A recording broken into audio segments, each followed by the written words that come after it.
Dear friends, let us learn the difference between fundamental rights, constitutional rights, and statutory rights. As some of the students got a doubt regarding the differences between these rights, I am making this video. You all know right means a legally protected interest of a citizen, of a person. While discussing the topic of human rights, every right, fundamental right, all these things are human rights. What are fundamental rights?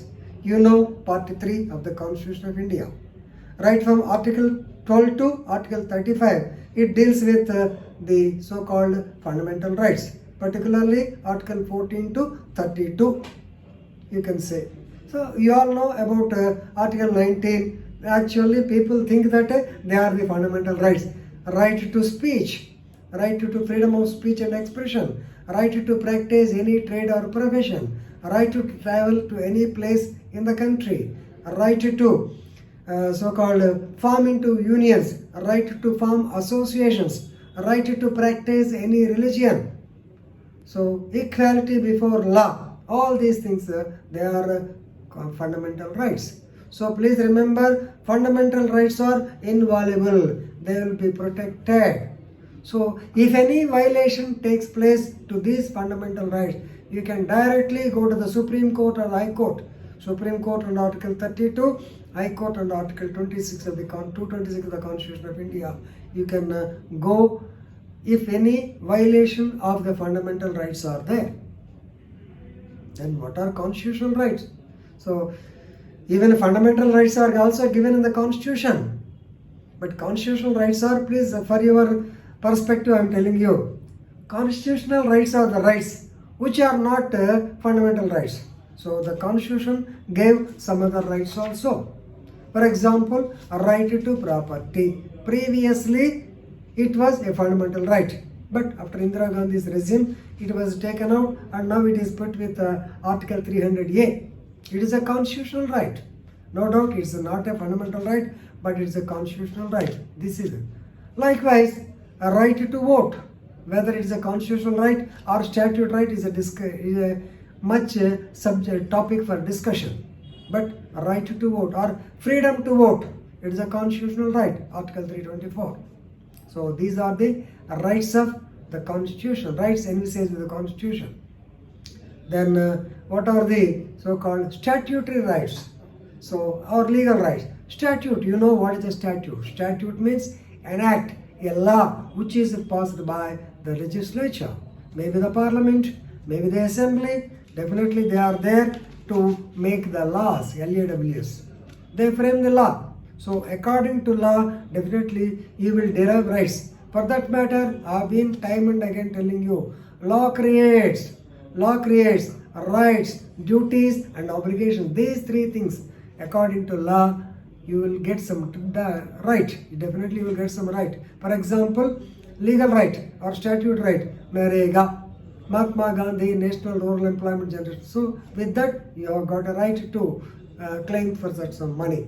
Second is Minimum Wages Act. As per Minimum Wage Act, yes, definitely you can have a right to get the minimum wages. You should not be forced to work hard and give less money. So these are the statute rights. Now let us discuss whether right to vote is a constitutional right or legal right. Please remember, many people, but the edge says that it is a legal right because a representation of People's Act is there. There it gives the procedure to vote. So while discussing that Ashby versus White case, we all know that Ashby wanted to cast his vote, but the returning officer, Mr. White, he has rejected on some ground. So his vote was, he has challenged or tendered his vote. Ultimately, when it was challenged, actually the person whom Mr. Ashby wants to vote, he got elected. Then the defense is that since already the person got elected, there is no necessity, but here it was held as injuria sine damnum. Actually, there is no damage, but his legal right of voting is injured. So therefore, it was taken as injuria sine damnum. Injury without damage, he was. Likewise, here please remember Article 324 says, yes, everybody who has attained the age of more than 18 years, he can vote. Adult franchise or right to vote.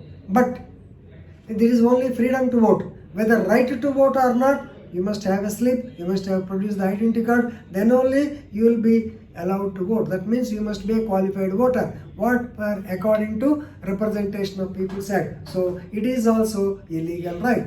So friends, remember, these are the differences between the so-called fundamental rights, constitutional rights, and lastly the legal rights. So remember them. Of course, the state's legal rights can be changed or altered by amendments by the states. Please remember, fundamental rights cannot be changed. Of course, by the union, by the center, yes, they can be amended. Normally, fundamental rights cannot be amended. Baseline, please, because they are guaranteed by the Constitution. And you all know that Supreme Court is held to be the guardian of the fundamental rights. So with this, I am putting a stop. So please know the differences between fundamental rights, constitutional rights, and statute rights. There are so many other rights we will discuss when time permits us. Thank you very much.